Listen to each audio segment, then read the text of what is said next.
I'm learning to just like let go and just let Step go, let away God. from the merchandise. that Your life cheesy is going to be saying. okay. So it's like, oh man, this gave me ideas. You know what I'm saying? A diverse group of people. Which then creates opportunities and all those good things. So it's all necessary.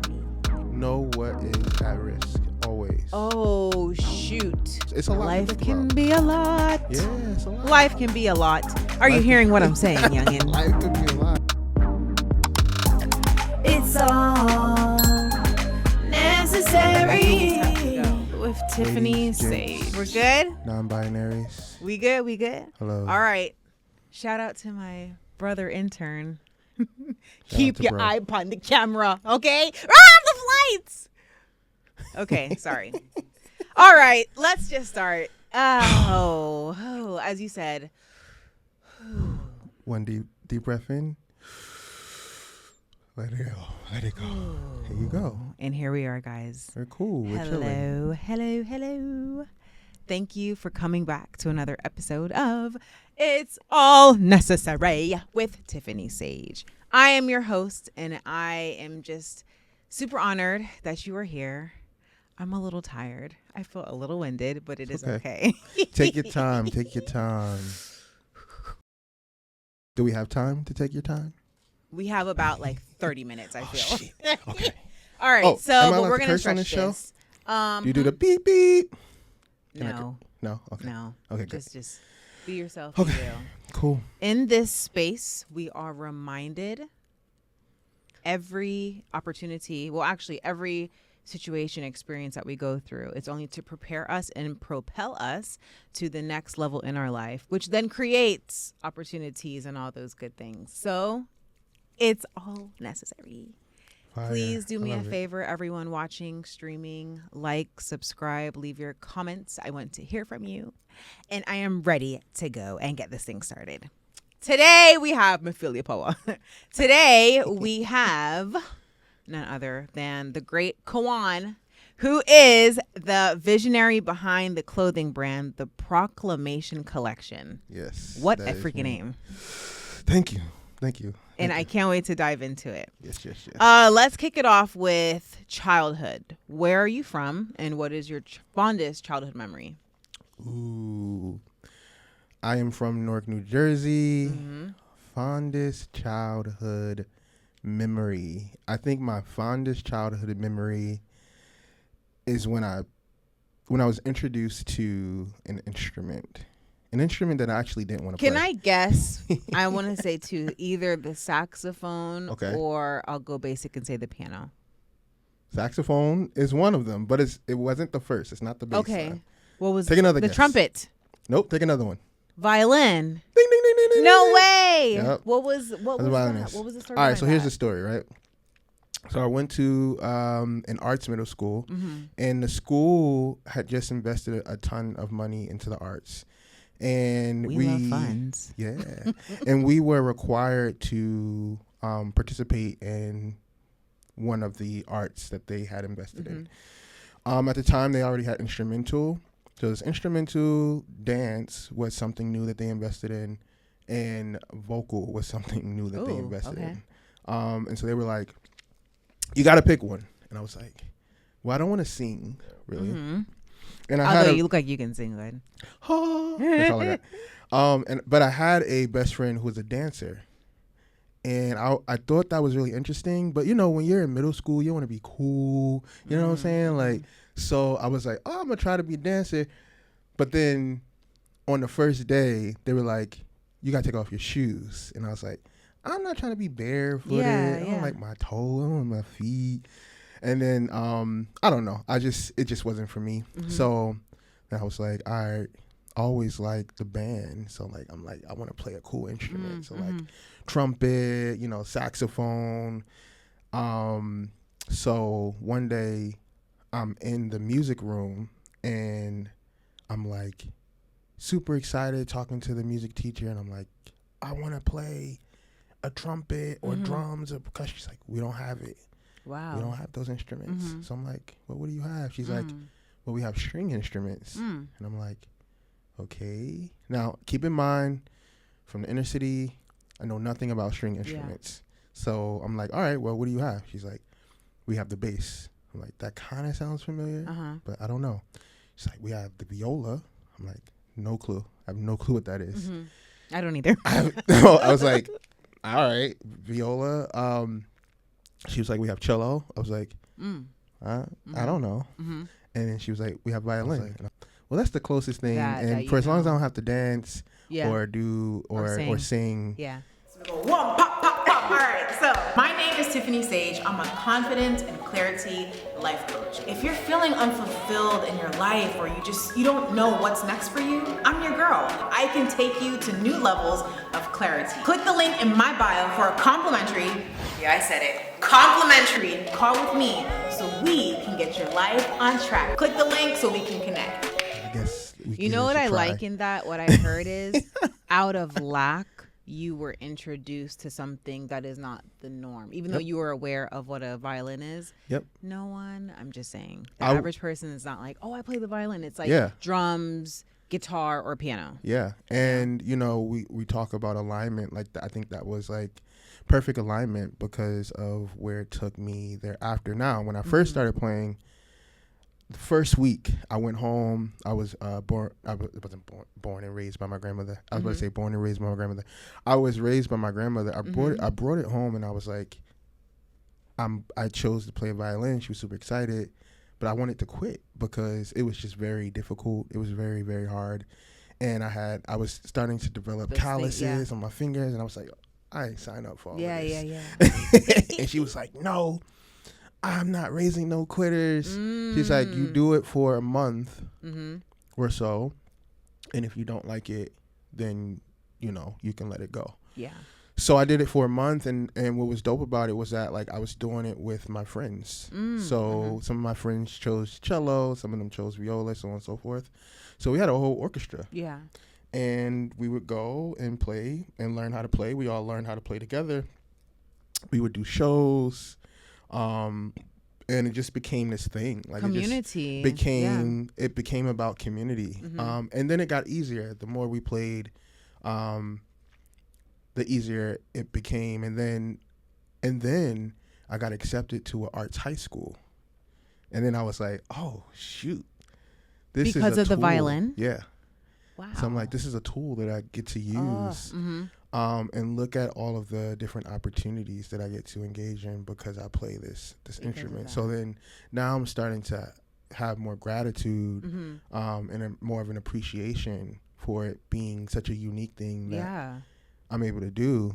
And so that was the start of my introduction to music. That was my introduction to music, but so much of that introduction was also my introduction into community, my introduction into sort of a privilege, my introduction into identity, my introduction into all of those different things that kind of intersect with the arts and being from the inner city. Like, tap into the privilege part. I think we all have privileges. Not all. I shouldn't say all. Or I think superpowers, where we can tap into superpowers. But I think that sometimes when we talk about what's a privilege, what's not a privilege, we forget that, like, there's levels, right? Like, some people don't have the opportunities that you get to engage in. Like, you know, as an instrumentalist, like, I got opportunities other people didn't get. As a Black instrumentalist, you know, I got to engage in different spaces. Like, I remember in high school, I did a show at the courthouse. They were, I was selected to do a show. It was like, the teacher randomly selected me, and she was like, yeah, they're doing this show at the courthouse, and they're looking for a string player from Newark. And I was like, specific. Okay. Yes, very specific. And she's like, I think you would be great for this. And I was like, me? She was like, yeah, you. I'm like, okay. All right. Okay, cool. And I just remember, like, when I got there, they had, like, the VIP room set up, and that was my first time doing something like that. And so kind of like having the opportunity to do things that I wouldn't have had the opportunity to do, or maybe I wouldn't have had the opportunity to do if I didn't play an instrument. So that became kind of my superpower, or like I said, like a privilege, to be able to participate in that way, and then be able to be surrounded by diverse groups of people.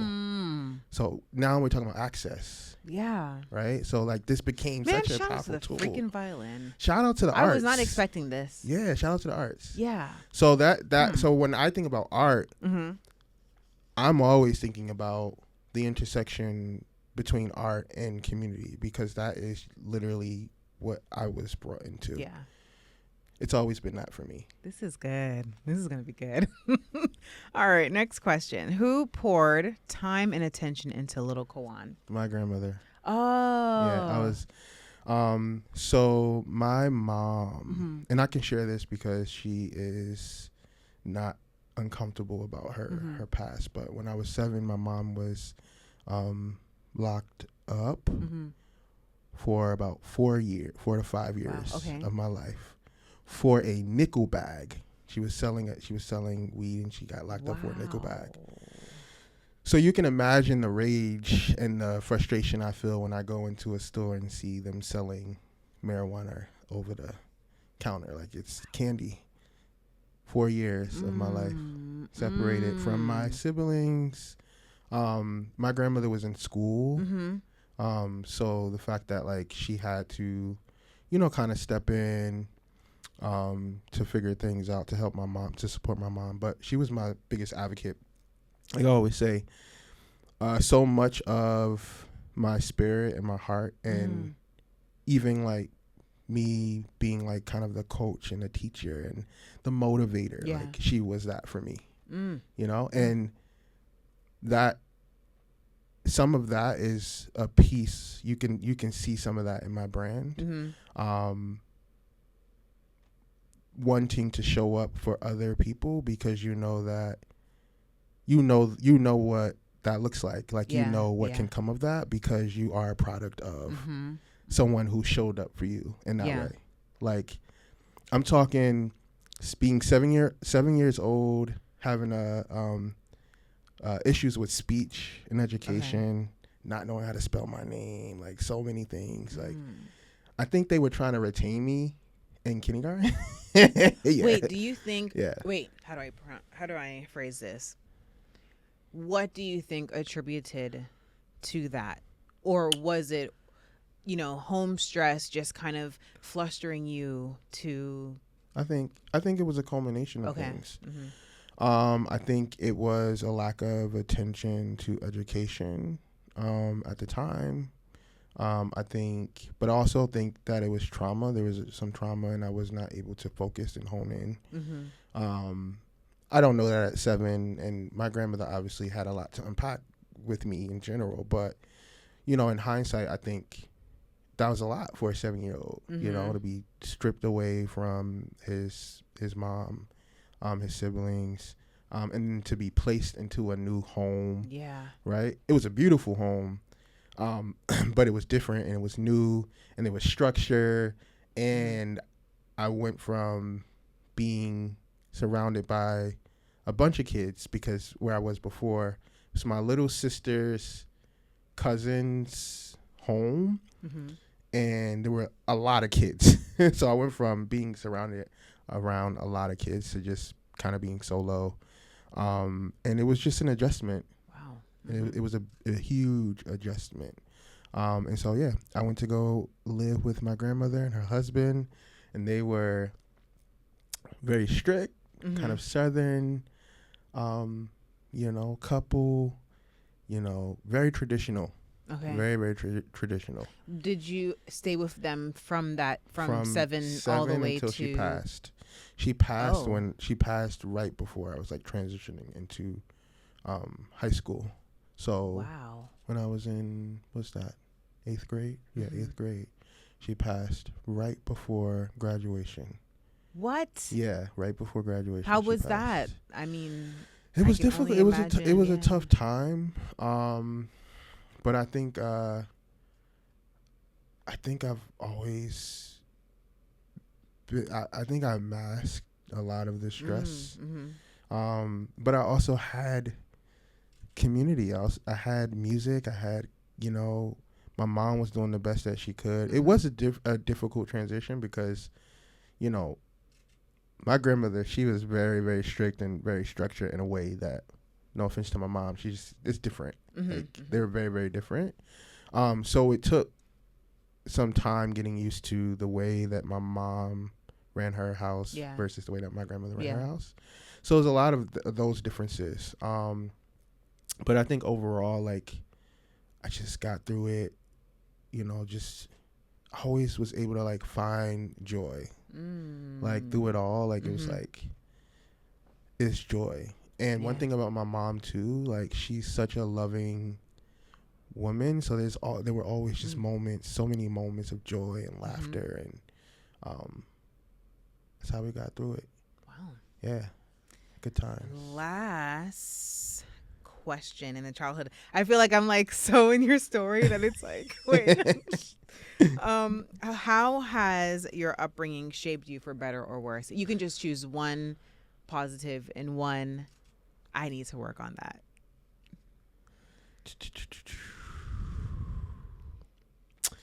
I think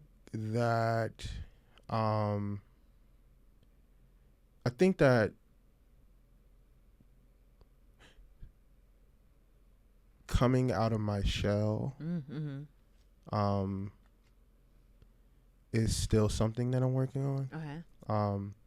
Which I feel you're doing a great job. Thank because you. I remember the first couple of times that I met you, your fashion was so like blow.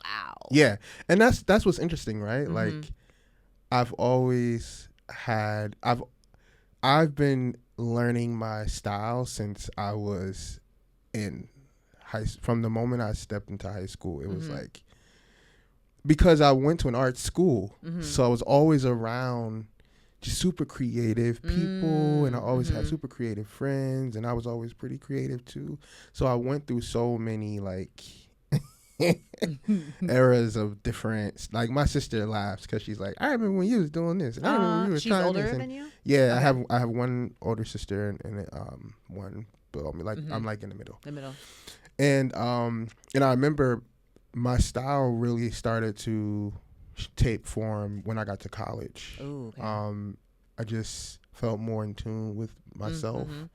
I think the same thing for me too. Yeah, like, you kind of find your way, and like, and actually, I used to have a group of friends, and roughly three to four of them were like fashion people. And we would go thrifting. I would go thrifting with them. And I remember one day I went thrifting. I was with my homie, and he brought something over, and it had paisley on it. And I looked at it, and I was like, I don't know. And he was like, try it on. You should try it on. I was like, I don't know if that's my vibe. And, you know, one thing about thrifting is, like, it's like going to the record store and, like, pulling back. I all like of the, that. What is it? Comparison? Yeah. Because I'm trying to get into thrifting, but I'm just like, I think it's some of my OCD where I'm just like, ooh, this has been worn. Yeah. Even though even though when we go to a regular store, you know, someone has tried it on more or less, but I'm just like, I don't know. Worse if I see a strand of hair on it. Oh God, no. Oh, so no. Forget about it. Forget about it. Yeah. Nah, I it's like pulling back the racks, and he gave me this shirt, and I was like, fine, I tried it on. I loved it. And I was like, it was a moment where you're just like, you know, when you really rock with something, you're like, I like this. Yeah. Yeah. And then that kind of opened me up, and I got really comfortable. And so I was like, okay, look for things that speak to you. And the more I did that, the more comfortable I got with my style and what I liked. So just like anything that was just like, huh. And I didn't know that was kind of related to like just an intuition, right? Yeah, when you said that, when things speak to you, I was like, that can be applied to life. Yeah. Anything. You meet a new friend or whatever, and there's chemistry. Oh, let me build on this. You know, whatever that could you could be looking at your next business partner or whatever. If know? it feels right, Exactly. you know, and so clothes became about, I'll wear it if it talks to me, it has to speak to me. That began when I began thrifting. Wow. Yeah. What are some of your favorite thrift stores? I'm from Jersey, so there's a spot called Unique, and it's kind of like, it's becoming a chain. Like at the time, it wasn't. It was still kind of like not in the know, and maybe there were like 2 locations, but then they expanded and they have like mad locations now. But that was one of them. That was one of them. I would say that's the only one at the moment that I can think of. Oh, Unique. Shout out to Unique. Shout out to Unique. Y'all put me on. Let's move on to 100% necessary. So this is an absolute need in whatever category. I'm really glad that you didn't want the questions beforehand, because it's like, yes. Yeah. It's like you don't know what's coming. Exactly. To you. And it could be more authentic. True. That part. So I was like, I don't need to know. So starting off, 2 characteristics you feel you needed to handle the journey of an entrepreneur.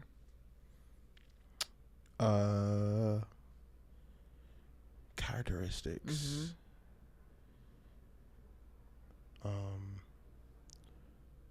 Authenticity. And resilience. I believe that's on the 10th power for so many reasons. 2, this wasn't in here, but I'm feeling it. 2 pieces of clothing that you're like, I have to have this on and I have to have that on. That's a good question. Can it be an accessory too? Yeah. My glasses. Okay. My glasses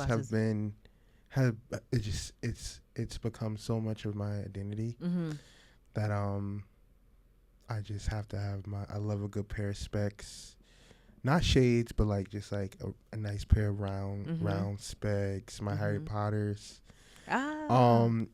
Another. I was gonna say pants. Pants, of course, we all need pants. I like a good drop crotch pants. Pants. Yeah, like the MC Hammer jumps. Oh, I think. Oh, yeah, okay. Yeah, those. Why? Are because this feels like loose. It's comfy. I've always loved stylish, comfy clothes. And so earlier on, like my college days, I would wear corduroys. You know, big jackets. That's this. Yes. Okay. Exactly. Not me the with Cosby sweaters. Yeah. Cosby. Okay. The Cosby sweaters, and then I got into exciting. and then I got into my, like, you know, I was reading a lot more about Black revolutionaries. So then I really got into my, like, you know, my mud cloth and I love good mud cloth. My ponchos. I feel like your closet looks mad crazy. Is it organized? What is it? My closet is a mess. All over the place? My closet is all over the place. But it's colorful. It's there. I have a lot of different pieces. Like it's like kind of walking through a museum, because I love like just like having like unique pieces. Yeah. But yeah, I like free flowing, really cool clothing. I like clothing with a story. Okay. So for example, I know like mud cloth, like the tradition behind mud cloth, is one that I really appreciate. So I wear it often because of that, but also just like the patterns, and the craftsmanship of it. This wasn't on my notes here, but how long does it take you to get your outfit together? Are you thinking about this the night before, or No. it's just when you wake up, home and feel, you just, you know? Okay. It's always clothing style is always very, very intuitive to me. Like I can't pre-plan it. You know, even ran into people that's like, oh, you're a stylist. I'm like, I'm not a stylist. They're like, look at you, you're a stylist. I'm like, no, I'm not. I know how to style myself because I know what I like, but I don't know how the I don't know what you like, you know, and until they tell you, until they tell so me. you could be that too, a stylist. I could, but like, again, like, I'm somebody, like, I need to see the piece on you to be like, I don't know if that, like, conceptually, like, things just come together when I see it on the person versus me having to, like, go out and shop the pieces. I just have to see it. And how it works for me is I can see it and like it, but then I still have to try it on to see if it works. And maybe it doesn't. 9 times out of 10 it does, but sometimes it doesn't. There's that, There's that like 5% chance that like what I picked out just it didn't work. It just doesn't work. And it's not like, you know how people are like, yeah, the color wheel, you know, like it's I'm not really like a strategic technical. Just go off the flow, the vibes. With the vibe. It gotta feel right. And if it doesn't feel right, you're not rocking it. I'm not rocking it. I just did a video today where I had on some a cool fit, and I was like dancing in the mirror, and I was like, that's how you know, like, if it's the right, when you want to do a little, you know what I'm saying? You know, you're like, I look good. You feel it. Yeah, exactly. That's how I know. I'm like, all right. You got it. 2 pieces of advice that you took and applied to your life. Ooh, that's good. Advice.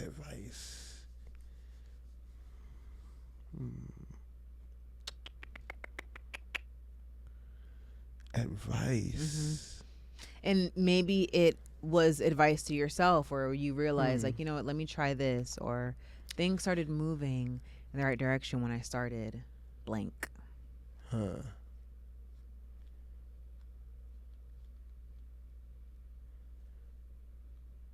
Always show up.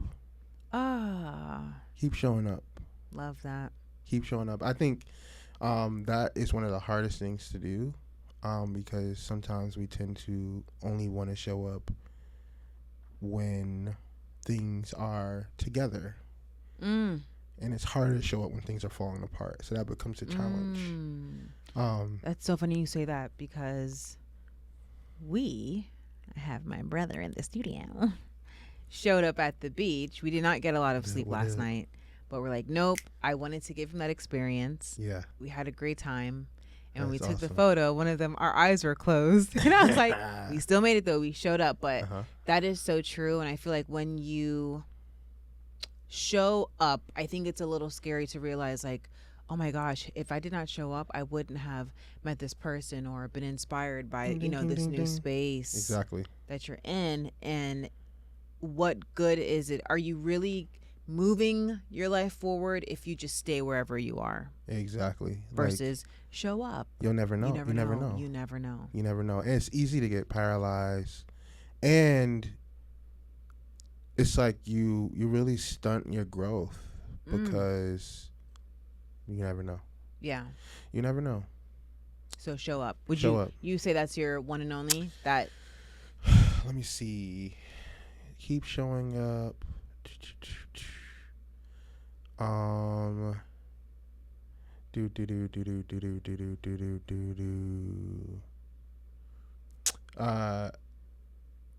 Show yourself grace. And one does not show themselves grace because they're being what? A perfectionist. Okay. Maybe they lack confidence. Maybe there's some insecurity. And I guess too, seeing where you are at that moment, it's like, awareness. Be aware. That's another one. That's like bonus 3. Okay. Be aware. Always be self-aware. Being able to acknowledge where you are. The grace piece though, like, I used to have like really aggressive like self-talk. Oh, let me hear this.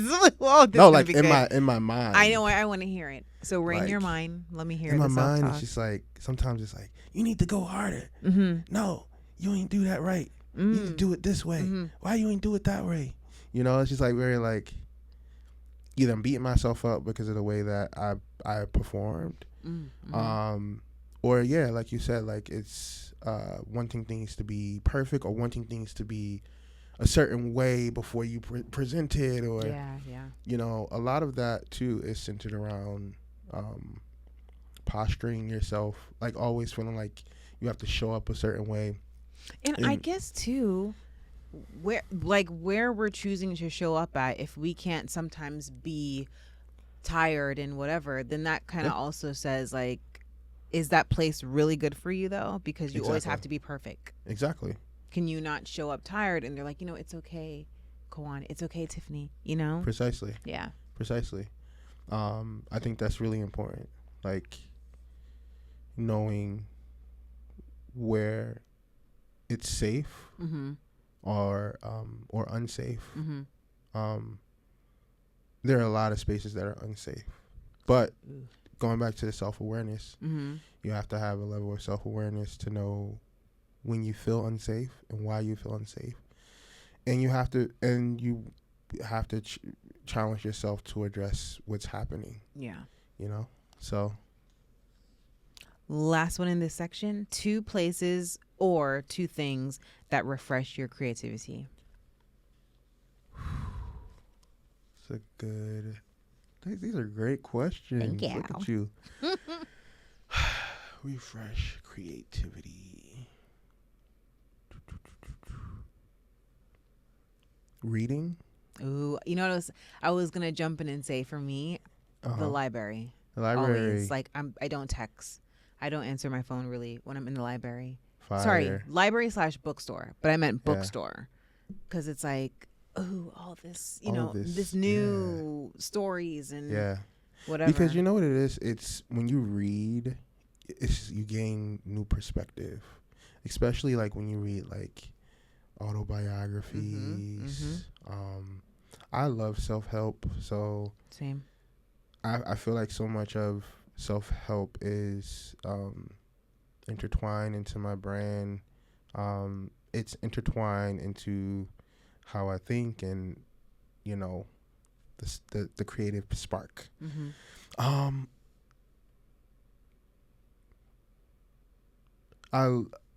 Being around my friends, community, right? Because we have such great conversation about everything, just random stuff. So it's like, oh man, this gave me idea. You know what I'm saying? So I guess just being around people, being around community, but also just being around a diverse group of people that can offer you fresh perspectives, new ideas.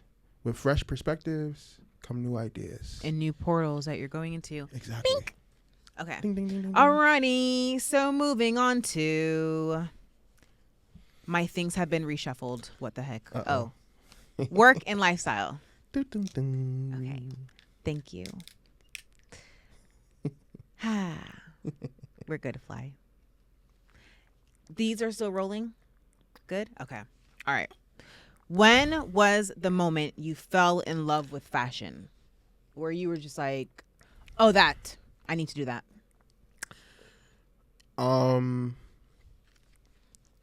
I think it was, like I said, I think it was when I started thrifting.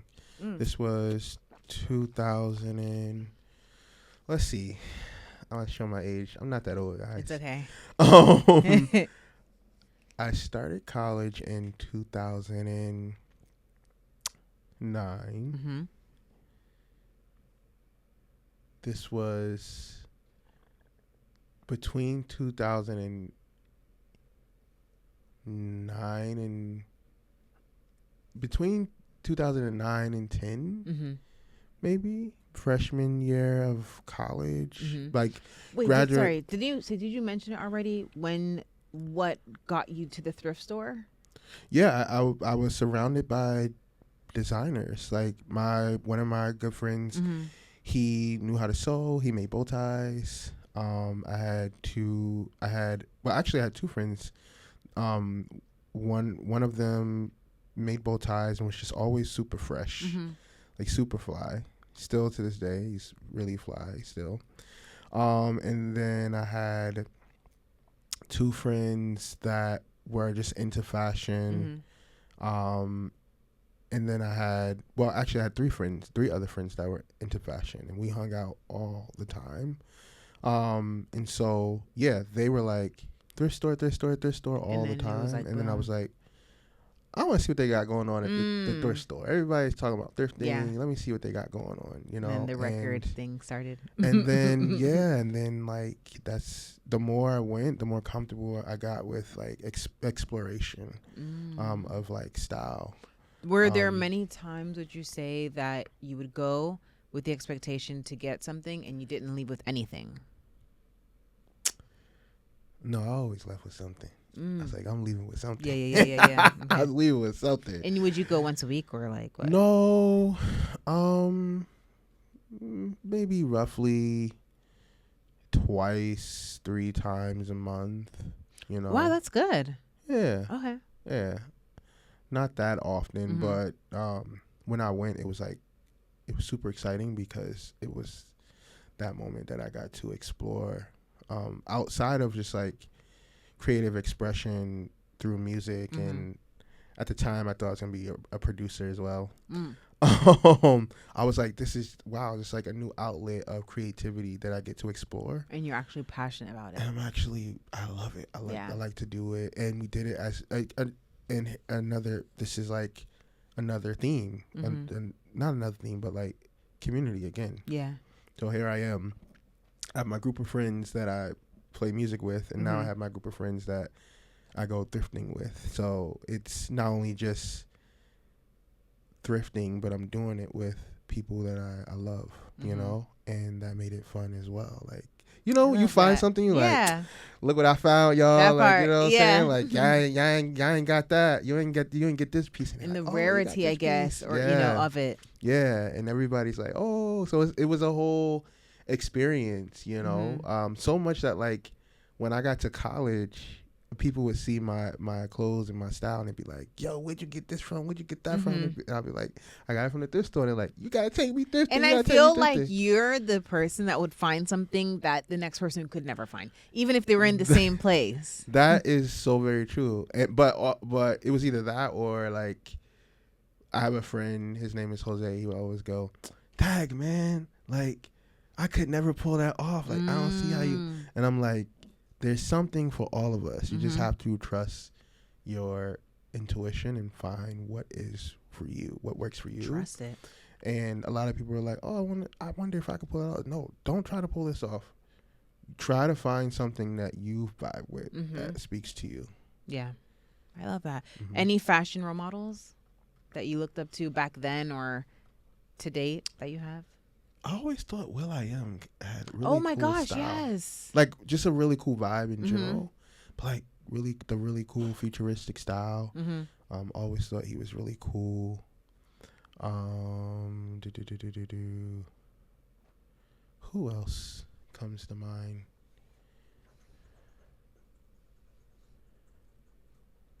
Back then? Right. Let me think. I don't know.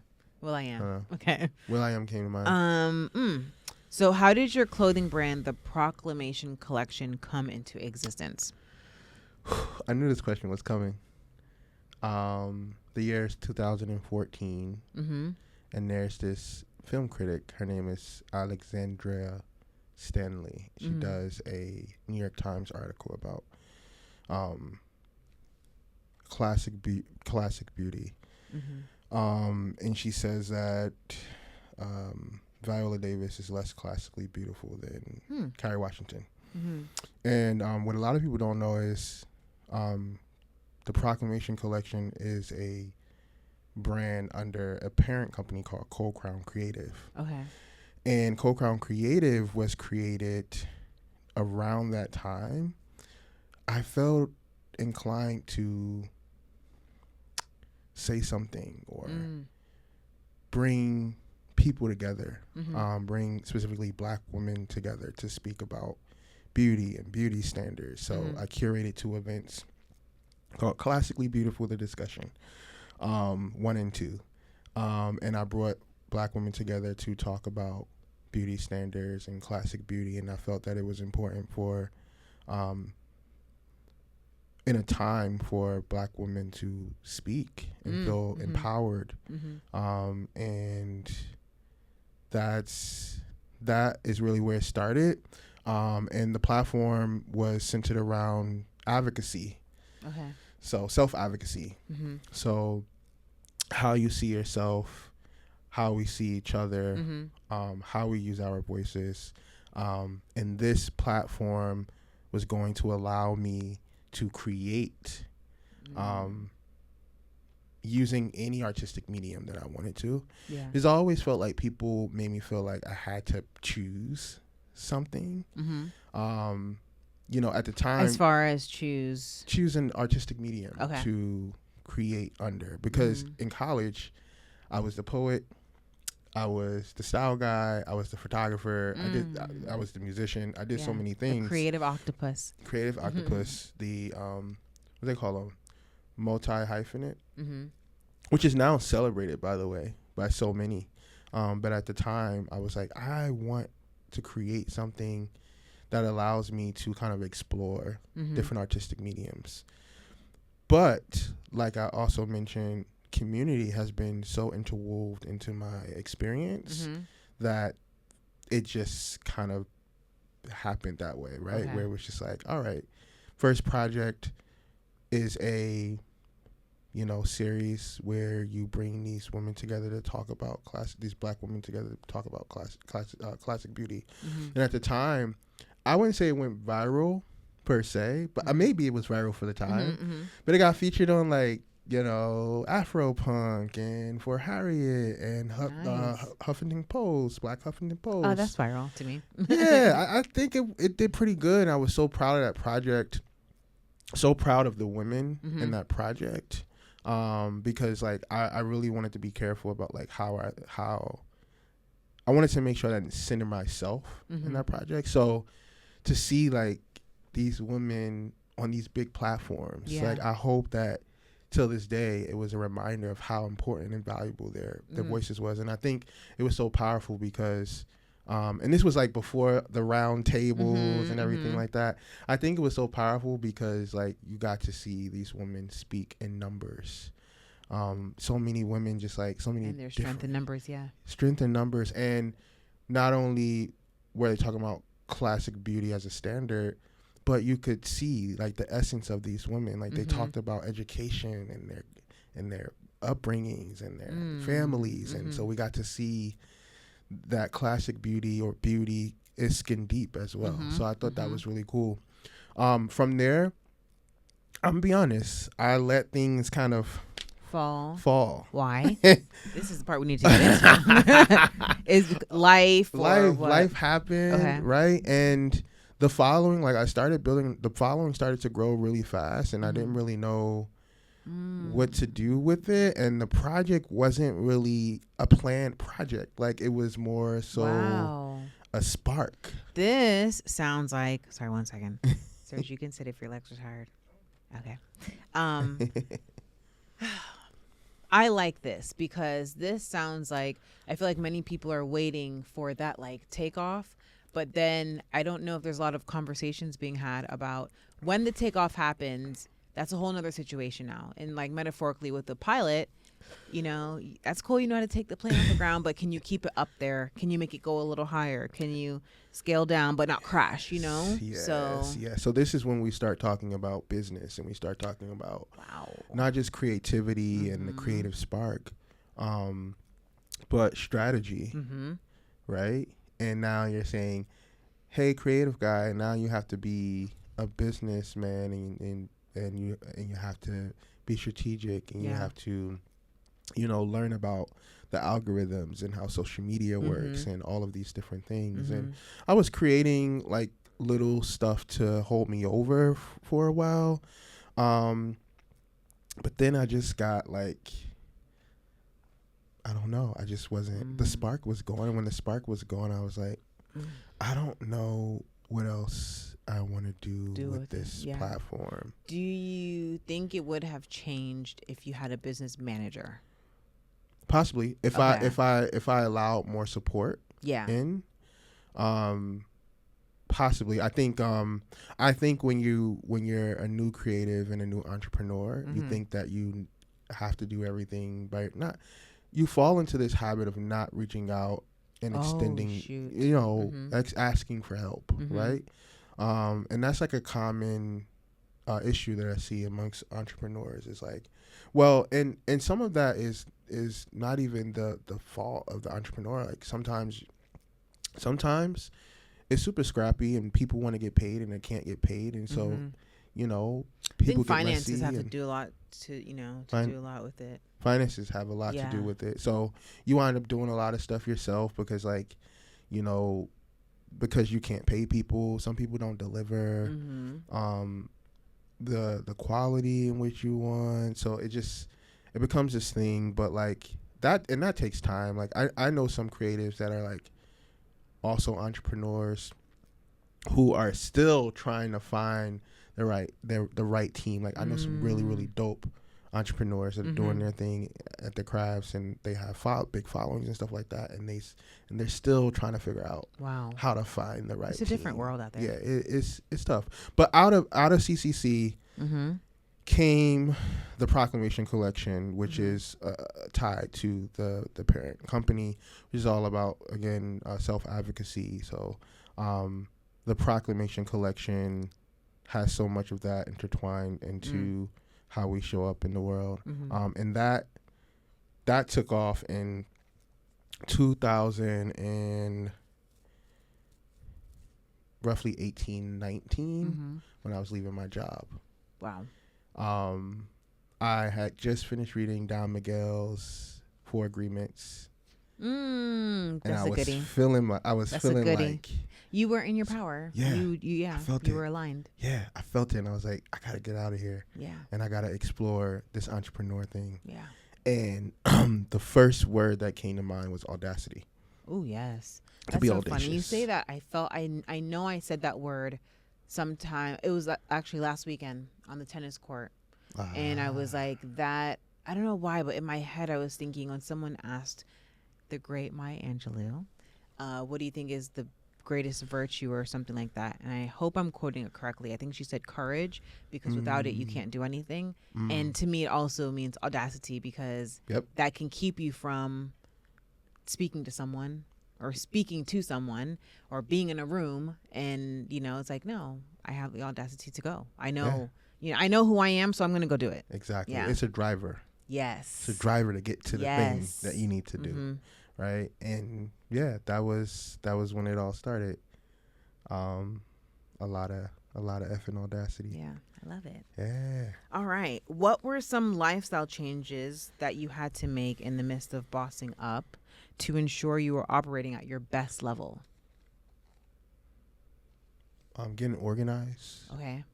From an admin perspective, centralizing my documentation, making sure that I had, timelines and schedules and solid goals and solid objective, especially like it was really last year that I started to like really lay out specifically what I wanted to accomplish and how I wanted to get there. So just like really, really focusing on like strategy.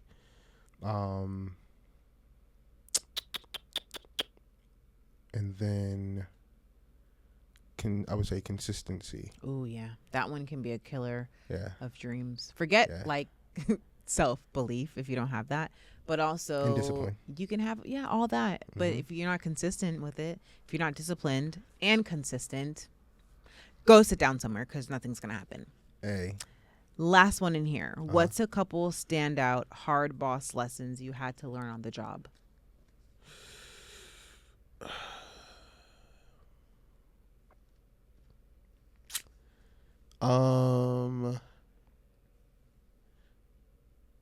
You're gonna lose a lot of money. Oh. You're gonna lose a lot of money. And is that because you're learning on the job? You're learning on the job, and I just think that's the price of entrepreneurship. Ooh. Like, it takes, you have to put a lot of money and time and effort into the work that you're doing. A lot of people want to see results, but they don't want to pay for it. They don't want to. They don't. You know, everybody's cutting corners, and and it will show. And it will show. And some people just don't have the cash flow. Imagine telling someone you don't have it and you're going to lose. Yeah. This is a tough pill to swallow. But you're not going to lose all the time. That part. You're not going to lose all the time, but you also have to reframe around what losing looks like and what longevity looks like. And I'm all about the longevity. And so, you know what was also a tough pill to swallow? What? Everybody, and I feel like everybody who is either an entrepreneur or wants to be an entrepreneur has dealt with this. Everybody thinks they have something grand, and like when I first started, I was like, I'm gonna put my stuff online and everybody's gonna love it. And everybody's gonna gravitate towards it. So I think the tough pill to swallow was when I inched out and I started doing clothes, when I got my website up and realized that, oh shoot, like this is not, everybody's not going to gravitate towards this, and I have work to do, and I have to build a following, and I have to build community, there's so much work to do. There's so much work to be done, and especially with e-com, it's just, and clothing and apparel is saturated. You know, everybody has an apparel line, and so how do you separate yourself from everybody else?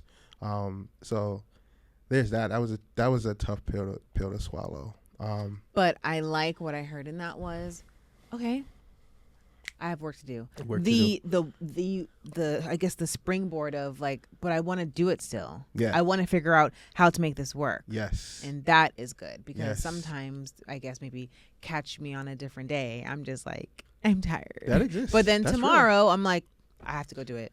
That's real. You know? That's real. And I realize, some things you stop doing, you never come back to. But this is the one thing that I always come back to, and that's how I know it's purpose. Yeah. I know it's purpose because I always come back to it. And I've been working on this brand since, I said 2014, because CCC. But this chapter of the apparel line, 2016, 17. So it's been a journey, but I feel like now I'm in a space where I'm a little bit more mature in my entrepreneurship, and I understand some things a lot differently and a lot better. Yeah. But I think baseline is like consistency and resilience. All right. I don't even know what voice that is, but it's coming out today. All right. So we're into essence now. Tell me, what do you love most about yourself? What do I love most about like internal? Anything. Or you can do internal and outternal. I mean, outternal. Whoa, out. What?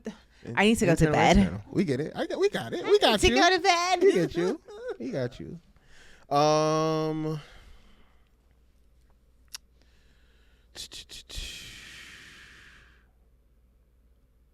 I think I enjoy my tenacity, audacity, tenacity.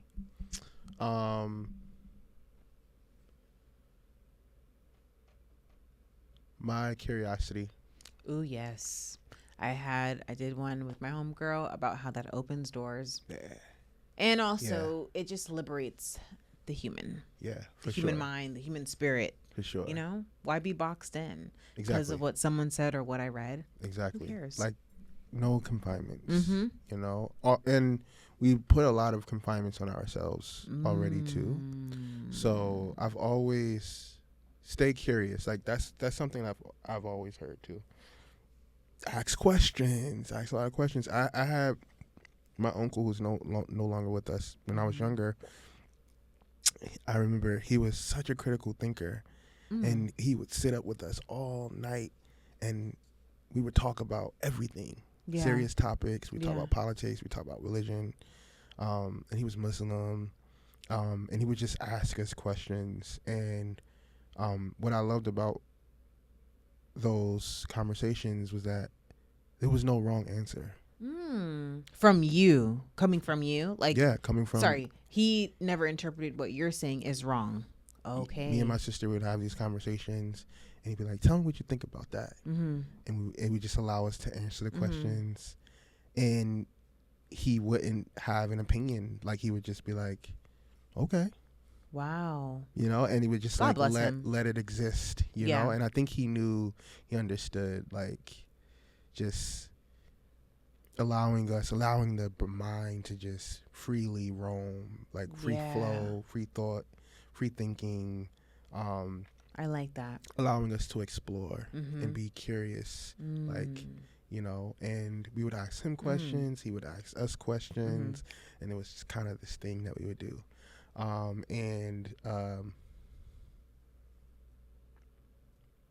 think that kind of exists too, like as an artist, like as a musician, right?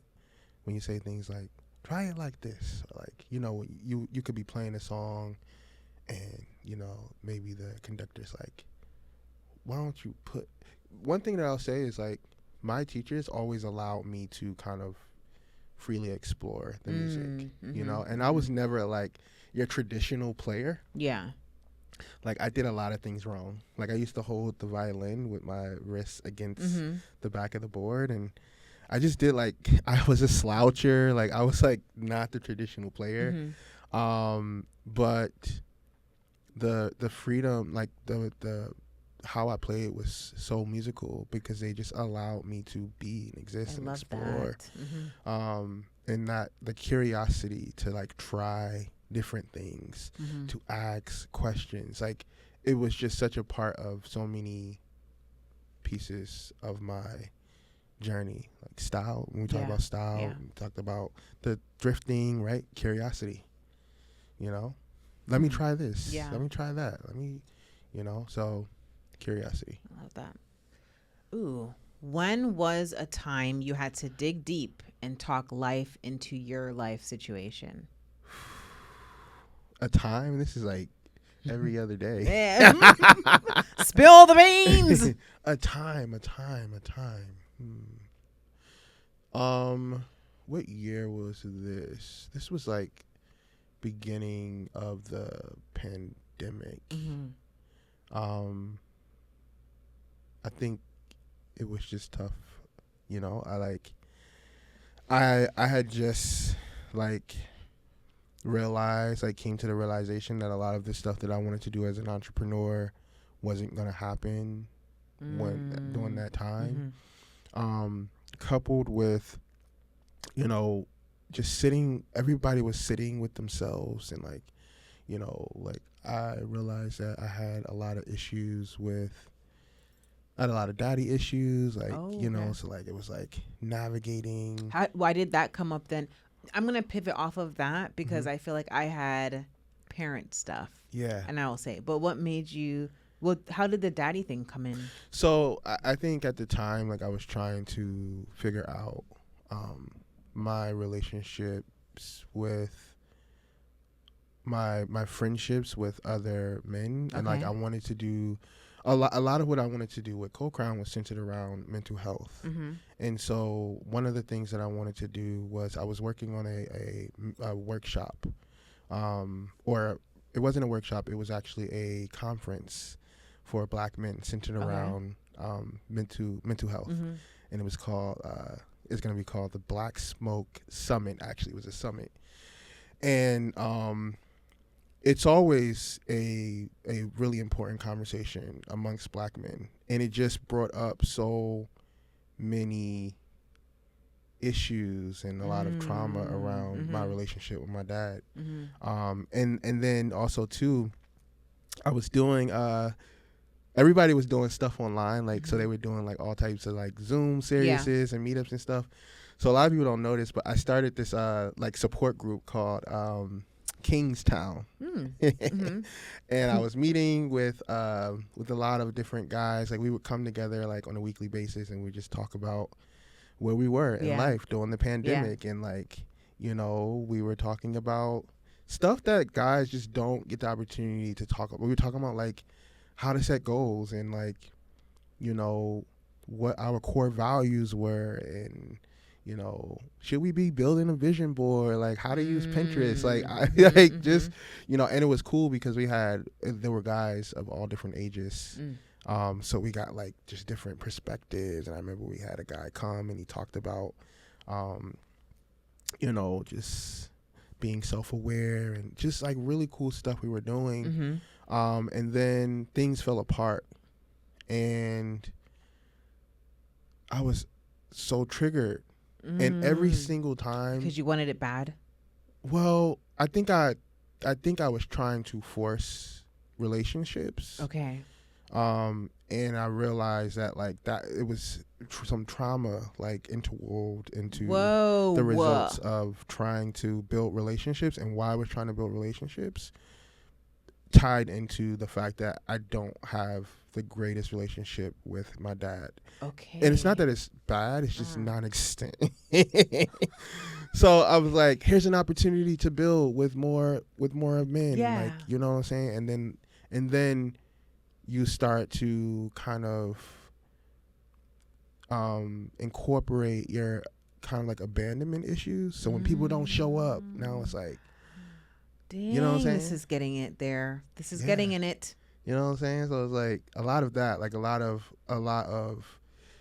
that happening, and then, you know, kind of not making a lot of money. Yeah. And so, you know, me and my wife, who was she was my fiance at the time.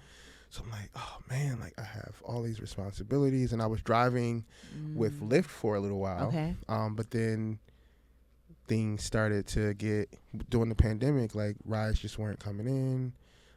So I'm like, all right, I need to pivot. And, you know, it was just a lot. How did you get through? Like, what did you speak to yourself and say? Or believe in yourself? Because sometimes I think you can't even speak. Yeah, I think for me, like, I am big on vision. Like, I can always feel like there's something on the other side. Like this is not forever. Like this is a circumstance. Like, you know, like I always You're not your situation. You're not your situation. Like this is temporary. Yeah. Like all things pass. Like those type of thoughts. That is kind of what kept me in the loop. And then from a more practical side, I took a job at a gym. It was like this like private gym. So they would partner with like these schools and you know, the coaches, like the track coaches, would bring their teams and they would train them at this gym. Yeah. And I was working at the front. I would just check people in. I was making smoothies. And I was like, you know what? This is not much money, but just anything that I can do to kind of keep my mind in a good place. So I'm like, it would be good for me to work at a gym, right? Because then I can center in on being healthy mentally. You know, you're seeing, because I understood that like your environment makes a big difference. Yes. So what you're seeing, what you're hearing, all those different things, I was like, this is an opportunity for me to like pour into myself as much as I can. So I'm like, you know what? There's no money here, but there's value. There's something else here. And then I was working at a Friends exhibit in New York City. I was trying to do both, and that wasn't working. And then I got hired at HelloFresh. I don't know if you know HelloFresh. I worked there for 1 day. Why was that? All right. So first of all, when I got in there was a lot of yelling and screaming, and I was just like, why is everybody yelling and screaming? But essentially, like, it's it's like you're on the line, like it's like an assembly line of sorts. And I believe this woman accused me of stealing time because someone told us we could go to break. I guess they didn't communicate, and I left. And she tried to tell on me and say that I tried to leave. Not tell on me. She tried to tell on me and say that I tried to leave. You know, like it was crazy. That sounds like I was petty. like, this is Good night. yeah. I'm This leaving. is. I was like, this is crazy. Like, why would I need to steal? Why would I steal time on my first day? I have no reason to steal time on my That first woman day. was bored. So I left and I never came back. And then as for the That's Friends how you gotta exhibit, do it, yeah. one day I was driving because it was in the city, so I would leave from the gym, rush over to downtown Newark to the train station. I had to get on 2 trains to get to the Friends exhibit. One day I was driving and I was like, you know what? I'm not doing this anymore. And I called. You know what Corinne said to me the other day? And What'd I she was just say? like, that is such a great quote. I don't want to mess it up. She said, you will know when you are ready to get up from the table. Yep. It'll just I happen. love that. That's true. Your body will tell you like this ain't it. Oh, shoot. This ain't it. I love that. This ain't it. But sometimes you are not in a position to just get up and go.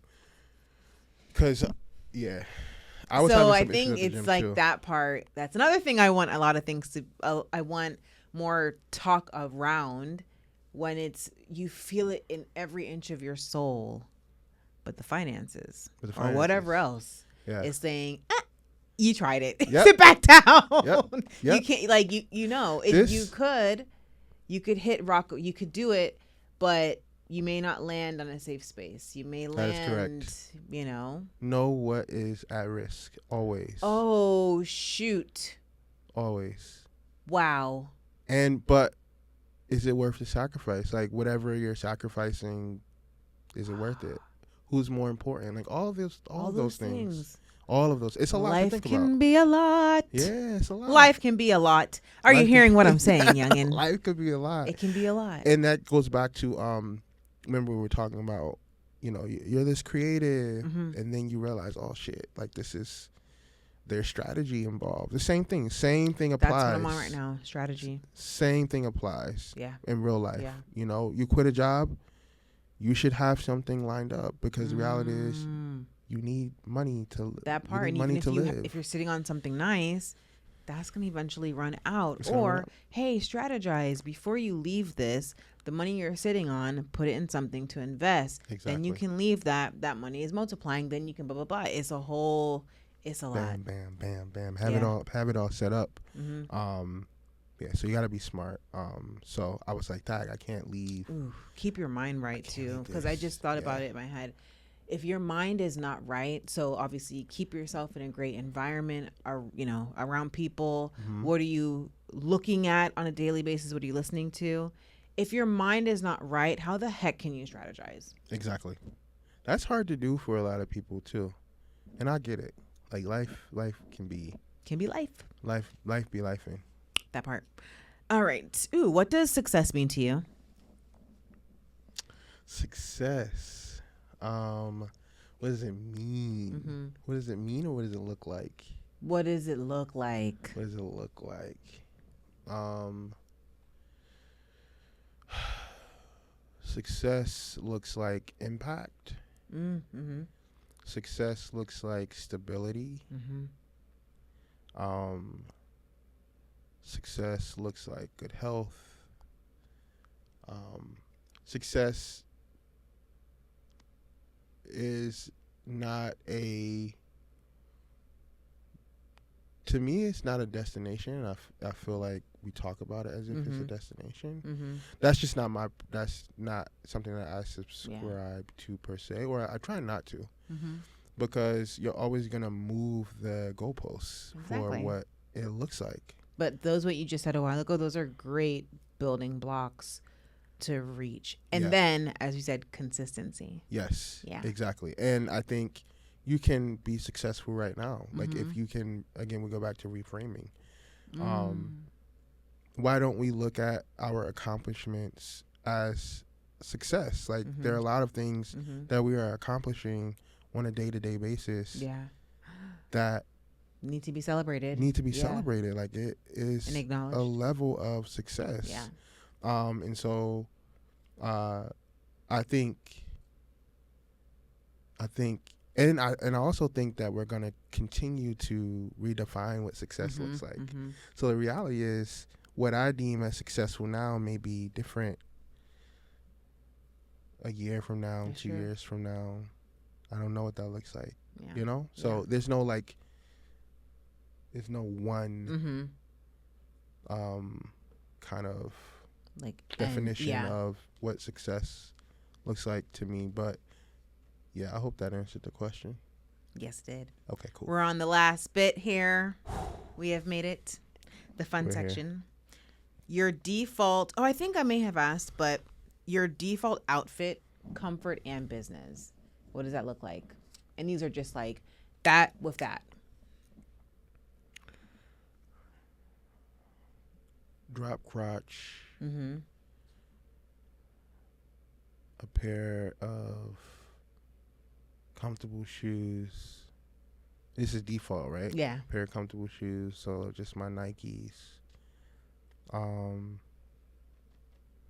And Your graphic. my graphic, my tee, That my graphic. I love Yeah. that. my stuff. What are you OCD about? What am I OCD? Bad About- fashion. Let me stop. What am I OCD about? What am I OCD about? I am OCD about how my stuff, how my stuff looks when it's out in the world. Like when I do like my events, if one hanger is off, if a sleeve is like, Yeah, I'm fix very that thing OCD up. about my brand's aesthetic Presentation, yeah. presentation. Okay. I'm very OCD about, like, because to me, like, everything, because I'm very intentional Yeah. about how I set things up for my brand, and so every little thing matters, down to the slant of a book, because I have books in my The display. display. So everything, because I understand that there is, like I said, there's intention and the way that things are perceived, and it can shift the perspective. Yeah. And always like when I have this conversation with people, I'm like, if you say your bottle of water is standing, if you turn it on the side, it's gonna look different. If you slide it to the right or move it back, it changes the perspective. And so very, very OCD about my brand's aesthetic and intention. That is fair.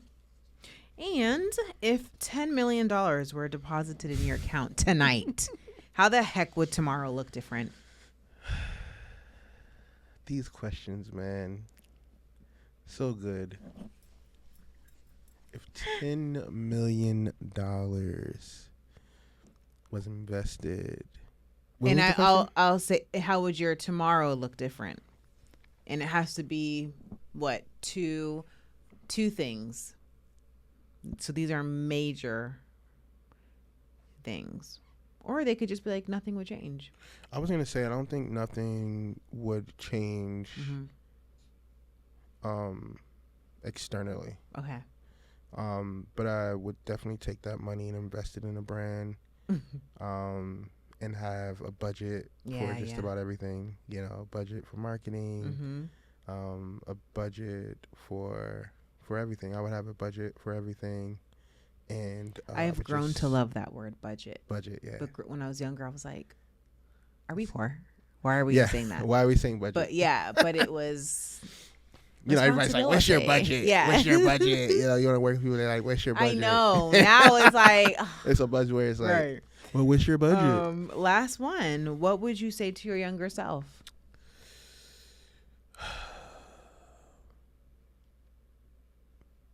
take it easy. You know, it's funny. I was gonna say, what if you were like, just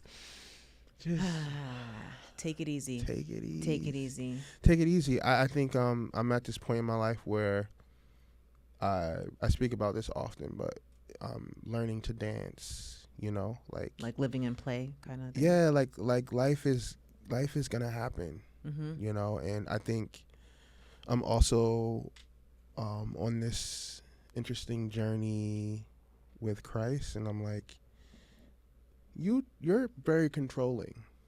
You're very obsessed with wanting to move all of the pieces. It's like, relax, like be proactive, but stop trying to like have. I think all that's the difference control. There. Proactiveness versus, oh no, I need it to go my way. I need to go my way, and it needs to happen exactly like this. And I was like, wow, you're actually more controlling than. I was actually like more controlling than I thought. So I'm learning to just like let go and just let Step go, let away God. from the merchandise. Your life is going to be okay. Yeah. It's like, let go, let God. Like, just kind of be proactive, do all of the things, but know that you are not moving all of the pieces, controlling all of the pieces. And that's been the message for this season. It's just like, relax a little bit. It's hard to do because life, again, it's lifing and things are happening, but you self-sabotaging yourself, my word, is not going to make things move faster. It's just going to kill you slower. Damn. So and I want to live. And I want to live. Yeah. We want to live, right? So that's been my lesson for this season. It's just like, do all of the things, but stop trying to like control everything, you know. You're messing it up. And just be. Just be. I'm learning to just be. How does it feel? It feels good. It feels natural. It feels authentic. And again, like I it's another story. It's too long to share, but I've been showing up a lot more like on social media because I just feel like it's a good way to build confidence and authenticity in front of the camera. And that's been really cool for me because, you know, when people come to the events, the vending events, they oftentimes they want to take photos and they want to do like interviews on the spot, and you don't know where those pictures will land. You don't know where the interviews will land, but somehow you have to find the cool in it all and just be okay and comfortable with it all. So I'm like, let me lean into this discomfort of me not liking the way my voice sounds, or let me lean into the fact that like when they took that photo, my pineapple was like kind of slanted a little bit. It's all right. Yeah. It's cool. Yeah. Because fly. Because is that really gonna stop you from being great? Is that really gonna stop you from being great? And what does it matter? Like you're a human being living in a authentic experience that was captured. You know? So yeah, I'm just leaning into that a little bit more, just kind of being and knowing that like the way that, well, first of all, the way that you see yourself is really important, but also reminding myself that the way that you see yourself and the way that others see you may be completely different. And that's okay. But you need to show up authentic. You need to make sure that you're not always posturing to be something, you know? I think not that's what else. It is. What are you posturing to? That's the name of this episode. Mic drop. Boom, Juan, boom, boom, thank boom, you so boom. much, man. Fireworks. There it is. Thanks, guys.